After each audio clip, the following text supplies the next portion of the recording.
gain some knowledge. And did you know you can get 719 score on your exam? Really? This sounds great. I'm definitely trying it out. Now, before we truly start, we would just like to thank our God Father in heaven for giving us this opportunity to perform in grade 11 Ipa class for the last time.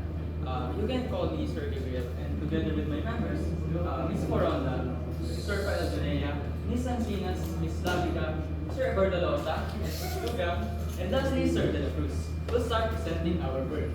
I'll start by addressing our mission, which is to provide an interesting online library for grade 11 students. While our vision sets its eyes to grade 11 students to possess an advanced reading comprehension and for them to develop love on reading. Lastly, our goal is to have a fair amount of students who are capable of advanced reading in the future.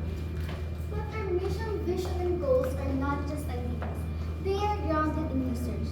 In fact, a study conducted by Berhata Panday and Melissa C. Napil in 2023 found that study reading habits, study skills, and students' engagement significantly influence students' motivation to learn. The study further revealed that attitudes toward learning, motivational intensity, and the desire to learn are key factors of language learning motivation. However, national data from the Philippine Statistical Authority to the functional literacy, education and mass media survey shows a serious gap in functional literacy as only 70.8% of Filipinos are functionally literate and about 21% of senior high school graduates are lacks adequate comprehension skills. This shows a critical gap. Motivation alone is not enough. That's why the Info Archive is here to strengthen our reading skills, and the desire, and our reading skills, and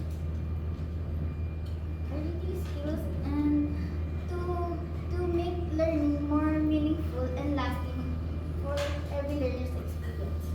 This study aims to help students who struggle with reading comprehension by inspiring them to have daily reading practice that match their age and interest so that they can develop better understanding, knowledge, and the ability to read different kinds of books. As we can see the four functions on the screen, it's important to know that there are different relations to each other. The first function is one-to-one, which is the book of Mandy Disick. It shows how a Filipino writer creates about cultural history that leads to one result, which is the social issue in nation identity. The second function is one-to-many, the book of Smile, which shows one action that leads to several results. Furthermore, the third function is many-to-one, the book of Sandy. It shows the combination of multiple events that leads also to one result. And lastly, the fourth function, the book of Naimona, which is many-to-many. It shows the two characters disguise themselves to different persons, which leads to many results of characters. Now, in our 21st century literature collection, every story has different learning but shares meaningful lessons. Smile talks about growing up and learning to accept yourself despite insecurities.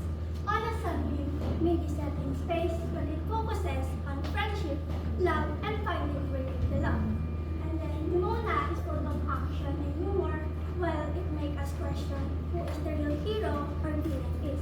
And then the Interstellar, it explores science, survival, and the power of love and hope. These stories are not just interesting, they also help us understand life, ourselves, and others in a more deeper but relatable way. The evolution of scientific knowledge is about scientific knowledge that's not the same, but it changes all the time. It improves, which develops through experiments, evidence, and questioning that helps humans to understand the world more. Contra is a poem about opposing injustice and abuse of power in society. It shows the voice of ordinary people who choose to stand up. That's why the title is called Contra, because it's against violence and corruption. Sugat sa Dibdib ng Lungsod is a collection of Filipino poems that reflects of many Filipinos that experience corruption, poverty, inequality, and struggle. Manilikha is a Filipino literary work. It shows how the artists create meaning from struggle and the hardship and use their work to express truth, resilience, and hope. Our title, The Eightfold Archives, is directly taken from our book, which consists of 8 people, emphasizing it means, which directly leads us to give an accessible and easy information for our students. We use this kind of format to emphasize the subject attraction to our listeners. Also, it collides with significant font colors, which are olive green and sage green, that represents our website more accurately to read. More importantly, we collect some quizzes to our books literature. Each category features selected with their titles, genres, and short description. The 21st century include modern literary pieces and science and technology focuses on scientific ideas and discovery, and Filipiniana highlights Filipino culture, identity, and social issue, while contemporary art present creative work with that reflect modern. The purpose of this story this work is to make reading easier and accessible for students. Unlike physical books that are not always easy to carry, e-books can be read anytime using your phone. Because of this, student can read easily and improve their comprehension skills. As we conclude, the Eightfold Archive is more than just a library. It is a space where knowledge, creativity, and curiosity comes together. Through this e-library, we aim to make information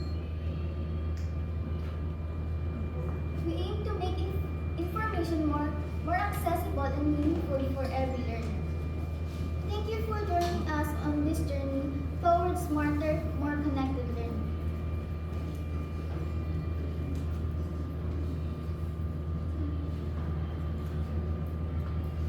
That